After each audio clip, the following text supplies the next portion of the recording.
My dear student, welcome to online class Computer Network Part 4. বিগত ক্লাসগুলোতে আমরা নেটওয়ার্কের ডেফিনেশন, টোপোলজি, বিভিন্ন মডেল এবং বিভিন্ন ধরনের কম্পোনেন্ট, লাস্ট ক্লাস আমরা দেখেছি নেটওয়ার্ক বিভিন্ন component, router, gateway, bridge, hub, modem, NIC ইত্যাদি। এই ক্লাসটাতে আমরা মেনলি ডিসকাস করব ট্রান্সমিশন মিডিয়াম বা কমিউনিকেশন চ্যানেল সম্পর্কে। আমরা আগে বলেছি একটা নেটওয়ার্ক তৈরি করতে গেলে আমাদের কি কি লাগে? সেন্ডার, রিসিভার, একটা মিডিয়াম, প্রোটোকল এবং মেসেজ। এই মিডিয়ামটা কি হয়? Either wired or wireless. এই ওয়্যার্ড এবং ওয়্যারলেস মিডিয়ামটা কত রকম হয় নেটওয়ার্কিং কানেকশানে, তাদের ক্যারেক্টারিস্টিক কীরকম, তাদের ওয়ার্কিং প্রিন্সিপালগুলো কেমন, তারা কোন কোন ক্ষেত্রে অ্যাপ্লিকেবল এবং তাদের অ্যাডভান্টেজ এবং ডিসঅ্যাডভান্টেজ, প্রত্যেকটা জিনিস এই ভিডিওটাতে খুব ভালোভাবে ডিসকাস করা হয়েছে। নেটওয়ার্ক কানেকশানের ট্রান্সমিশন মিডিয়া একটা অন্যতম জায়গা। ট্রান্সমিশন মিডিয়াকে আমরা কমিউনিকেশন চ্যানেলও বলি। এটি জেনারেলি দুটো ভাগে হয়। কি? একটা হচ্ছে গাইডেড মিডিয়া বা নিয়ন্ত্রিত মাধ্যম, আর একটা হচ্ছে আনগাইডেড মিডিয়া বা অনিয়ন্ত্রিত মাধ্যম। ডেটা পরিবহনের বা যোগাযোগের ভাষায় প্রেরক থেকে গ্রাহকের মধ্যে যে ফিজিক্যাল পাথটা এস্টাবলিশড হয়, সেই পাথটাকে আমরা কী বলি? মিডিয়াম বলি বা ট্রান্সমিশন মিডিয়াম বলি। Without transmission medium network is impossible. Either সেটা ভিজিবল হতে পারে, মানে ওয়্যার্ড হবে, আদারওয়াইজ ইনভিজিবল বা ওয়্যারলেস হবে। ঠিক আছে? কী কী আছে গাইডেড মিডিয়ার মধ্যে, যেটাকে আমরা ওয়্যার্ড মিডিয়া বলি? তার মধ্যে কী কী আমরা দেখব? টুইস্টেড পেয়ার কেবল, কোয়েক্সিয়াল কেবল, অপটিক্যাল ফাইবার কেবল। আনগাইডেড মিডিয়ার মধ্যে আমরা দেখব রেডিও ওয়েভস, মাইক্রোওয়েভস, ইনফ্রারেড। আমরা আস্তে আস্তে সব কটা জিনিস খুব ভালোভাবে ডিসকাস করব। প্রথমেই আসি আমরা গাইডেড মিডিয়া, নিয়ন্ত্রিত মাধ্যম। গাইডেড মিডিয়াতে কি হয়? যে লিঙ্কটা তৈরি হয় বা চ্যানেলটা, সেটা একটা ফিজিক্যাল পাথ, মানে আমরা সেটাকে টাচ করে দেখতে পারি, ফিল করতে পারি। যেন এই ফিজিক্যাল পাথের মধ্যে দিয়ে সিগন্যালগুলো ট্রান্সমিট হয়। তাই যেহেতু এটা ফিজিক্যাল পাথ, তাই এটাকে অনেক সময় আমরা ওয়্যার্ড ট্রান্সমিশন মিডিয়াও বলি, আবার বাউন্ডেড ট্রান্সমিশন মিডিয়াও বলি। এখানে শুধুমাত্র কেবল বা তারকে আমরা মিডিয়া বা চ্যানেল হিসেবে ব্যবহার করব। এটা অল্প দূরত্বের কমিউনিকেশনের জন্য, ল্যান্ড, ম্যান, এগুলোর জন্য খুবই ব্যবহার উপকারী। এদের সুবিধা কী বলতো? এদের ডেটা ট্রান্সমিশন স্পিডটা বেশি, কারণ এরা ওয়্যার্ড থেকে মাঝপথে কোনো ধরনের রোধ, কোনো ধরনের বাধাপ্রাপ্ত হয় না। কানেকশানগুলো পয়েন্ট টু পয়েন্ট হয়। কানেকশান আমাদের ডিস্টর্ব বা কানেকশান হারিয়ে ফেলে না, সেই জন্য সিকিউরিটি বেশি এবং যাকে নিরাপদ বলি। আর কী হতে পারে এদের ক্ষেত্রে? কি তুমি রিলায়েবল হতে পারে, মানে ডেটাটা যেহেতু কমিউনিকেশানটা কেবল দিয়ে, তাই আমরা রিলায়েবল বলতে পারি। এই গাইডেড মিডিয়া সাধারণত তিন ধরনের আছে। কি কি? টুইস্টেড পেয়ার কেবল, কোয়েক্সিয়াল কেবল আর ফাইবার অপটিক্স কেবল। প্রথমে আমরা আসি twisted pair cable. Twisted pair cable, twist মানে হচ্ছে পেঁচানো। এখানে কি থাকে? দুটো পৃথক তার, যারা নিজেরা ইনসুলেটেড কভার বা প্লাস্টিকে মোড়া দুটো পৃথক তামার তারকে পেঁচানো অবস্থায় তৈরি করানো হয় তারগুলো। মানে তারাও প্লাস্টিকে মোড়া দুটো পৃথক তামার তারকে পেঁচানো অবস্থায় যে তারটা তৈরি হয় সেটাকে আমরা টুইস্টেড পেয়ার কেবেল বলি। তোমরা ছবিতে দেখতে পাচ্ছ, তোমরা বাড়ির বিভিন্ন ইলেকট্রিক্যাল সরঞ্জামের জন্য আমরা অনেক সময় পেঁচানো তার ব্যবহার করি। দু রকম কালার থাকে, লাল কালো বা সবুজ, দুটো করে তার পেঁচানো অবস্থায় থাকে। এইগুলো এক ধরনের টুইস্টেড পেয়ার। আবার ল্যানের কমিউনিকেশন করতে গেলে যে তারটা লাগে সেটাই টুইস্টেড পেয়ার কেবেল। এই তারগুলো খুব সরু হয়, 1 মিলিমিটার পুরু হয়, তামা দিয়েই তৈরি থাকে। এই টুইস্ট করা থাকে বলে বা পেঁচানো থাকে বলে কি হয়, বাইরের যে সিগন্যাল এফেক্ট, থার্মাল বলো আর রোদ বলো অন্য কিছু, এইগুলো কি হয় অরিজিনাল সিগন্যালটাকে বিকৃত করতে পারে না। তার ফলে কি ক্রস টক, ইলেকট্রোম্যাগনেটিক ইন্টারফেস এগুলো আসে না সিগন্যালের মধ্যে। এটা খুবই ব্যবহৃত হয় ল্যান কমিউনিকেশনের জন্য। টুইস্টেড পেয়ার কেবেল আমরা ইলেকট্রিক্যালের জন্য বাজারে পাই, আবার ল্যান কেবেল বলে মার্কেটে কম্পিউটারের জন্য পাওয়া যায়। এটা টুইস্টেড পেয়ার। এদিকে ব্যবহারের সুবিধা কি না, এই কেবেলগুলো দাম অনেক সস্তা, কারণ এইগুলো সাধারণত ল্যান বা কম খরচের নেটওয়ার্ক এস্টাবলিশের জন্যই ব্যবহার করা হয়। আর একটা সুবিধা কি, এরা অ্যানালগ এবং ডিজিটাল দুটো তথ্যই পরিবহন করে, এবং তোমাদের আগেও বলেছি বাইরে থেকে বিভিন্ন সিগন্যাল বাকে বাধাপ্রাপ্ত দেয়। অসুবিধা কি না, যেহেতু এটা তারটা অত অনুন্নত নয়, তামা দিয়ে তারের ডেটা ট্রান্সমিশন স্পিড অনেক কম, এবং এরা অল্প দূরত্বের জন্যই ব্যবহৃত হয়। এই টুইস্টেড পেয়ার কেবেল দু ধরনের হয়। একটা হচ্ছে সিল্ড টুইস্টেড পেয়ার, যেটাকে এসটিপি বলি, আর একটা হচ্ছে আনসিল্ড টুইস্টেড পেয়ার, ইউটিপি। এই সিল্ড টুইস্টেড পেয়ার কেবেলে কি হয়, প্লাস্টিকে মোড়া পেঁচানো তারগুলো থাকে, তাদের উপরে আরও একটা কি বলবো ইন্টারফেস বা একটা ফাইবার হোক প্লাস্টিকের একটা আচ্ছাদন থাকে। তার ফলে বাইরে থেকে যে পরিবেশে যে তড়িৎচুম্বকীয় প্রভাব সেটা তারের মধ্যে যেতে ভারপ্রাপ্ত দেয়। তার ফলে কি হয়, আরও বেশি ক্রস টক, ইলেকট্রোম্যাগনেটিক ইন্টারফেস এগুলোকে আটকাতে পারি। এগুলোর দাম একটু বেশি, কারণ এগুলোর ওই সিকিউরিটি এবং তারটা অনেক হেভিলিভাবে তৈরি করা হয়। তারের উপরে আর একটা করে কোটেড থাকে প্লাস্টিকের, এবং এতে পরিবহন ক্ষমতার অনেকটা অন্যান্য ইউটিপি তারের থেকে বেশি। আনসিল্ড মানে বুঝতে পারছো, আনসিল্ড তারে কী হয়, যে তার দুটো থাকে তাদের উপর আর জ্যাকেট বা প্লাস্টিকের যে ইন্টারফেসটা থাকে সেটা থাকে না, ডাইরেক্ট একটা কভার থাকে। তার ফলে কী হয়, তড়িৎচুম্বকীয় যে এফেক্টটা সেটা কিন্তু তারের মধ্যে ঢুকে যায়। এর ফলে ক্রসটক বা অন্য ধরনের সিগন্যাল নয়েজগুলো তৈরি হয়। এইগুলোর স্পিড কম, কিন্তু ছোটোখাটো ল্যান বা কম দূরত্ব ল্যানের জন্য এদিকে আমরা ব্যবহার করি, দাম কম থাকার জন্য। নেক্সট, গাইডেড মিডিয়ার একটা অন্যতম কেবেল হচ্ছে কি কোয়েক্সিয়াল কেবেল। কোয়েক্সিয়াল কেবেলটা নামটা শুনে হচ্ছে কোঅ্যাক্সিয়াল, অ্যাক্সিস বরাবর একটা সেন্টার তার থাকে, তাকে ঘিরে আমাদের অনেকগুলো তার তৈরি থাকে। এই পেয়ারটায় চারটে জিনিস থাকে। একদম ভেতরে যে তামার তারটা থাকে বা অন্য মেটালেরও হতে পারে, সেটাকে আমরা একদম কোর বলি বা সেন্টার কন্ডাক্টর। তার উপর একটা প্লাস্টিকের মোটা প্লাস্টিক বা ফাইবারের আবরণ থাকে, সেটাকে ইনসুলেটর বলা হয়।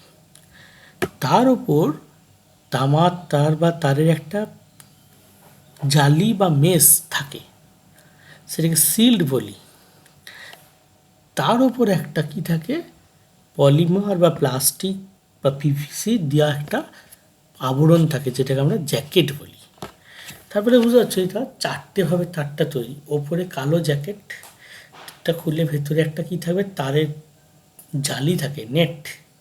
তার নেটের ভেতরে একটা কি থাকে, মোটা একটা ফাইবার থাকে, কন্ডাক্ট ইনসুলেটর। তার ভেতরে তারটা থাকে। এটা জেনারেলি আমাদের যে কেবল টিভি কানেকশান দেয়, সেই কানেকশানের তারটাই হচ্ছে কোয়েক্সিয়াল কেবল।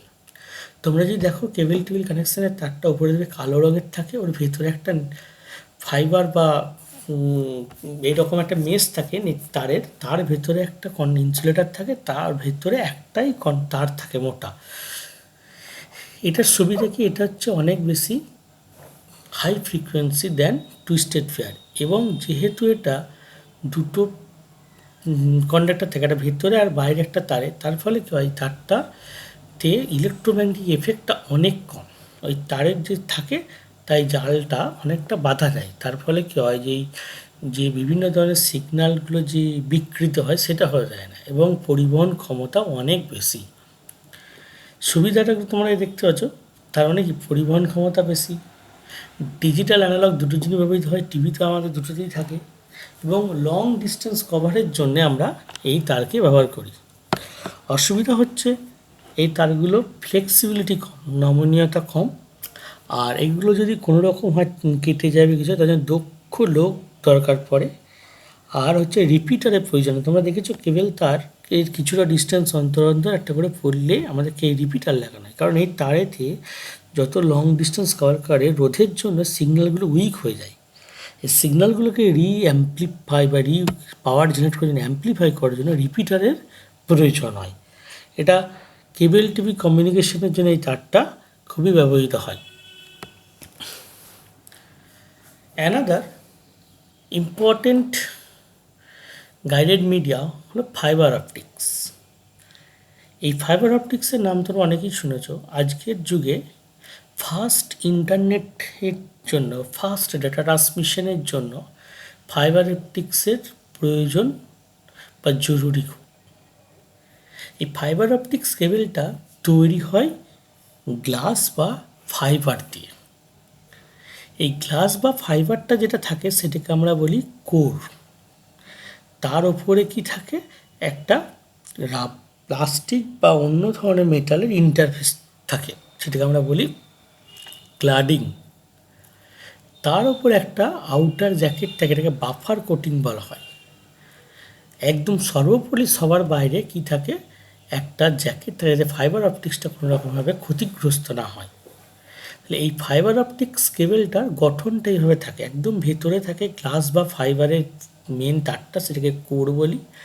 বাইরে একটা ইনসুলেটর টাইপের থাকে, সেটা ক্ল্যাডিং বলে। তার মধ্যে বাফার জোন বা আর একটা ইনসুলেটর থাকে, আউটার ইনসুলেটর, আর সবার বাইরে জ্যাকেট থাকে।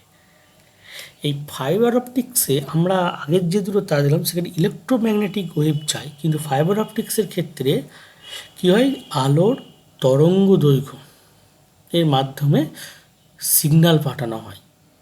আমরা জানি আলোর স্পিড অন্যান্যর থেকে অনেক বেশি। যেহেতু আলোর তরঙ্গ দৈর্ঘ্যের মাধ্যমে ডেটা ট্রান্সমিশন করানো হয়, তাহলে এখানে ডেটার স্পিডটা অনেক হাই স্পিড ট্রান্সমিশন হয়। যেমন এটা হচ্ছে 1000 MBPS থেকে 100 MBPSও বলতে পারো, 100 MBPS থেকে 2 GBPS বা তারও বেশি। বর্তমানে যত হাই স্পিড ইন্টারনেট পরিষেবা দেওয়া হয় সবগুলোই কী হয়, এই ফাইবার অপটিক্স দিয়ে। এর মেকানিজমটা কেমন, যেহেতু কোডটা তৈরি হয় গ্লাস বা ফাইবার দিয়ে, এর ভেতরে লাইটের প্রতিবিম্ব, তোমরা যারা সায়েন্স পড়ছো তারা শুনেছো বা ইউনিভার্সিটি 9, 10-এও পড়েছো অনেকে, আলোর একটা ধর্ম হচ্ছে আভ্যন্তরীণ পূর্ণ প্রতিফলন। এই আভ্যন্তরীণ পূর্ণ প্রতিফলন এই ধর্মটাকে কাজে লাগিয়ে কাঁচের মধ্যে প্রিজম বা কোনো একটা ট্রান্সমিটার ধরনের জিনিস দিয়ে কী করা হয়, আলোটাকে ফাইবার অপটিক্সের মধ্যে পাঠানো হয়। এবার ফাইবার অপটিক্সের যেহেতু ঘনত্ব বেশি আর বাইরে কি ঘনত্ব কম, তাহলে ঘনমাধ্যম আর লঘু মাধ্যমের জন্য ঘনত্ব দূরের জন্য ওখানে আলোর একটা আভ্যন্তরীণ পূর্ণ প্রতিফলন ঘটে। এই আভ্যন্তরীণ পূর্ণ প্রতিফলন করে লাইটটা সামনের দিকে এগিয়ে যায়। এই জন্য এর ডেটা ট্রান্সমিশন স্পিড অন্যান্য মিডিয়ামের থেকে অনেক বেশি। এই ট্রান্সমিশনের ক্ষেত্রে এখানে সেন্ডারটি যখন পাঠানো হয় তখন সেন্ডার সাইডে একটা প্রিজম বা লাইট একটা কী হয়, আমরা মডুলেশন করানো হয়, একটা সিগন্যালটাকে আলোতে কনভার্ট করা হয়। আর যখন রিসিভার এন্ডে ডিমডুলেশন করানো হয়, লাইট থেকে সিগন্যালে কনভার্ট করানো হয়। এই ফাইবার অপটিক্সের মধ্যে লাইট দুভাবে যেতে পারে, একটা সিঙ্গেল মোড ফাইবার হিসেবে, একটা multi mode fiber. Single mode ফাইবারে কি হয়, এখানে লং ডিস্টেন্স কভারের জন্য ব্যবহার হয়, আলোকে একটাই রশ্মি হিসেবে পাঠানো হয়। এগুলো অনেক দামি, কারণ এর মধ্যে লাইট লং ডিস্টেন্স কভার করে এবং একটা স্পেশালি তারগুলো অনেক দামি হয়। আর মাল্টি মোড কি কোনো সিগন্যালগুলো ওভারল্যাপিং হয় না। আর মাল্টি মোডে কী হয় না, এক লাইটগুলোকে অনেকগুলো লাইট ফাইবার অপটিক্সের মধ্যে পাঠানো হয় আভ্যন্তরীণ পূর্ণ প্রতিফলনের ধর্মকে কাজে লাগিয়ে। এবার উপর প্রান্তে আমাদের স্প্লিটার থাকে যে লাইটটাকে আলাদা করে দেয়। নেক্সট দেখো সুবিধা, ব্যবহারিক প্রয়োগ তোমাদের হচ্ছে কোথায় ব্যবহার করা হয় না, যে কোনো নেটওয়ার্কের ব্যাকবোন বা স্ট্রাকচারটা তৈরি করতে কাজে লাগে। দ্রুতগতি ইন্টারনেট, বিভিন্ন দেশের মধ্যে ইন্টারনেট কানেকশান, এগুলোর জন্য আমাদের খুব প্রয়োজন পড়ে ফাইবার অপটিক্স। সুবিধা কি? সুবিধা হচ্ছে যে ডেটা পরিবহনের হার অনেক বেশি এবং এটা অনেক হালকা, তাই ক্যারি করা সহজ, নমনীয়, হাই ব্যান্ডউইথ, কারণ অনেক ডেটা একসাথে ট্রান্সমিশন করতে পারে এবং ইলেকট্রোম্যাগনেটিক এফেক্টকে দূর করতে পারে। কিন্তু অসুবিধাও আছে। অসুবিধা হলো এদের দাম তুলনামূলক অন্যান্য তারের থেকে অনেক অনেক গুণ বেশি। নাম্বার 2 হচ্ছে ফাইবার অপটিক্স মেনটেন করা। ফাইবার অপটিক্স যদি কেটে যায় বা ছিঁড়ে যায় সেটাকে ইনস্টল করা, জয়েন করা, তার জন্যে কিন্তু অত্যাধিক নতুন প্রযুক্তি এবং এফিসিয়েন্ট এক্সপিরিয়েন্স লোক দরকার পড়ে। আর 3 নম্বর কথা, যেহেতু আলো একমুখী ধর্ম পরিবর্তন করে, তাই এখানে তরঙ্গগুলো সবসময় একমুখে যায়। তাই এখানে ডুপ্লেক্স বা ফুল ডুপ্লেক্স মোডে কমিউনিকেশন পসিবল হয় না, ঠিক আছে। আর ইনস্টল করা, রক্ষণাবেক্ষণ খরচা অনেক বেশি। এইগুলো হলো আমাদের গাইডেড মিডিয়া। কী কী? টুইস্টেড পেয়ার, কোয়েক্সিয়াল কেবল আর ফাইবার অপটিক্স। এরপর আসি আমরা আনগাইডেড মিডিয়া। আনগাইডেড মিডিয়া হচ্ছে একটা অনিয়ন্ত্রিত মাধ্যম যেখানে কোনো ফিজিক্যাল মিডিয়া বা তার বা কিছু ইউজ হয় না। এখানে তরঙ্গর মাধ্যমে বা সিগন্যালকে ওয়্যারলেস পরিবহনের মাধ্যমে পাঠানো হয়।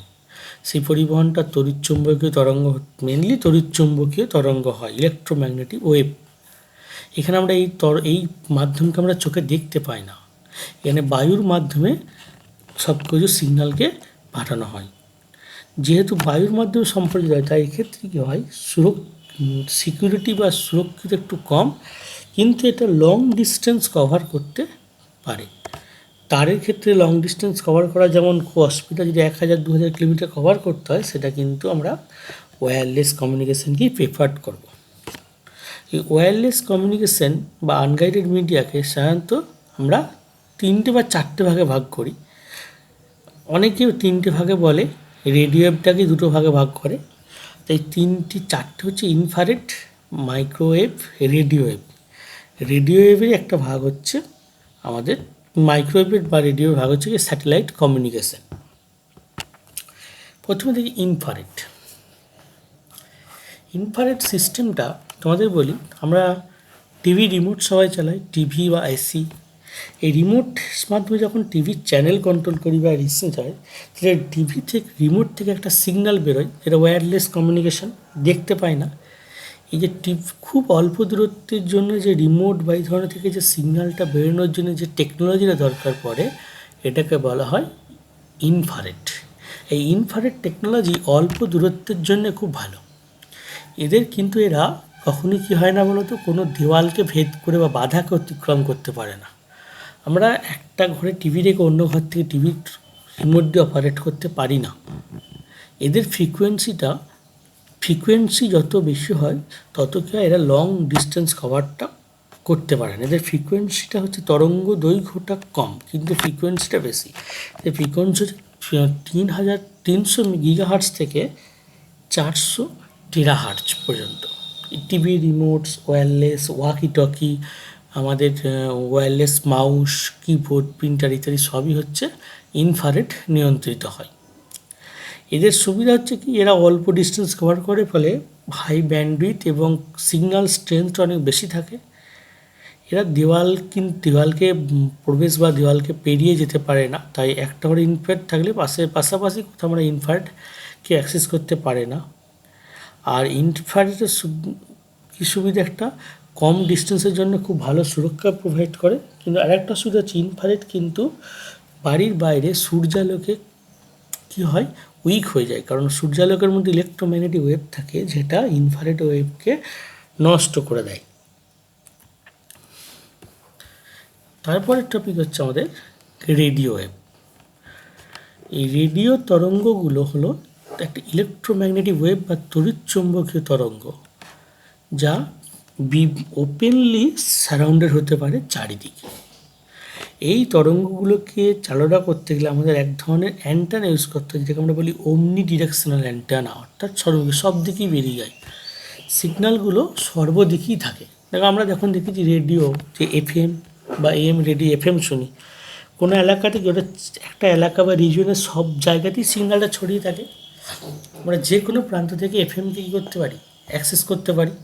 সিগন্যালটা ওমনি ডিরেকশনাল সিগন্যাল প্রোভাইড হয়, এটা মানে পৃথিবীর সারফেসের চারিদিকে এটা ছড়িয়ে থাকে। এটা যদি ওভাল শেপ হয়, যে কোনো শেপের মধ্যেই থাকে, এবং তরঙ্গ দৈর্ঘ্যগুলো এদের ফ্রিকোয়েন্সিটা কম, তরঙ্গ দৈর্ঘ্য বেশি। ফ্রিকোয়েন্সি 3 কিলোহার্টজ থেকে 1 গিগাহার্টজের মধ্যে। এরা যে কোনো দেওয়াল বা যে কোনো বাধাকে পেনিট্রেট করতে পেরিয়ে যায় বা বাধাকে অতিক্রম করে যায়।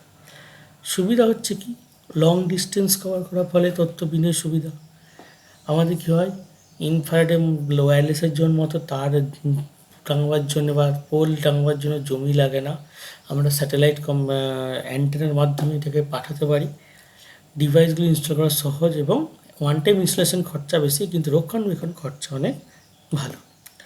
কিন্তু অসুবিধা হচ্ছে এই রেডিও ওয়েভ আবহাওয়া দিয়ে খুব এফেক্টিভ হয়। দেখেছো তোমরা, যখন ঝড় বৃষ্টি বজ্রপাত হয় তখন কিন্তু রেডিও ওয়েভ ডিস্টার্ব থাকে, তাই ওয়েদারের উপর এটা এফেক্টেড থাকে এবং এদের সিকিউরিটি কম, কারণ রেডিও ওয়েভ হ্যাক হওয়া যায়। ঠিক আছে। নাম্বার 3 হচ্ছে মাইক্রোওয়েভ। মাইক্রোওয়েভও এক ধরনের ইলেকট্রোম্যাগনেটিক তরঙ্গ বা তড়িৎচুম্বকীয় তরঙ্গ। এটা 1 গিগাহার্টজ থেকে 1000 গিগাহার্টজ মধ্যে থাকে, এবং এদের সিগন্যালগুলো হচ্ছে ইউনিডিরেকশনাল, এটা চারিদিকে ব্যাপ্তি হয় না। মাইক্রোওয়েভ মানে হচ্ছে অ্যাকচুয়ালি হচ্ছে মোবাইল টাওয়ার, যেগুলো মোবাইল টাওয়ার, টিভি কমিউনিকেশন, এইগুলো তোমরা দেখেছো। এই তরঙ্গগুলো কি হয়, সারফেসের ওপর ব্যাপ্তি করতে পারে না, এরা সোজাসুজি সরলরেখা বরাবর যায়। তার ফলে কী হয়, একটা টাওয়ার থেকে একটা টাওয়ার অ্যান্টেনা প্রেরক এবং গ্রাহক হিসেবে কাজ করে। এই অ্যান্টেনাগুলো যেহেতু ইউনিডিরেকশনাল, পৃথিবীর ওভাল সারফেসের মধ্যে যেতে পারে না, তাই এদের অ্যান্টেনাগুলোকে টাওয়ারের মাধ্যমে অনেক উঁচুতে কী করা হয়, লাগানো হয়, উঁচুতে স্থাপিত করা হয়, যাতে অনেক দূর বা অনেক কিলোমিটার পর্যন্ত কি রেঞ্জটা তরঙ্গে পাঠাতে পারে, এবং সংকেতগুলো সরাসরি অ্যান্টেনার মাধ্যমেই ব্যবহৃত হয়। একটা টাওয়ার থেকে অন্য টাওয়ার সিগন্যালগুলো ফরওয়ার্ড হয়। পৃথিবীর উপরিভাগটা আমাদের কী হয়, ওভাল শেপ। মাইক্রোওয়েভ কিন্তু ওভাল বরাবর যায় না, সরলরেখা বরাবর যায়। সেই কারণের জন্য টাওয়ার ব্যবহার করে, টাওয়ারের অনেক বড় বড়, তোমরা দেখেছো টাওয়ারগুলো অনেক উঁচু উঁচু থাকে, কয়েকশো ফুট। এই উঁচু উঁচু টাওয়ারের উপরে কী হয়, অ্যান্টেনাগুলোকে আমরা ব্যবহার করি সিগন্যাল ডিস্ট্রিবিউশনের জন্য। মেনলি মোবাইল কমিউনিকেশান, টিভি কমিউনিকেশানগুলো, যেগুলো টিভি মানে ডিটিএইচ, ডিস টিভি কমিউনিকেশান, এগুলো সব হচ্ছে কি মাইক্রোওয়েভ কমিউনিকেশান।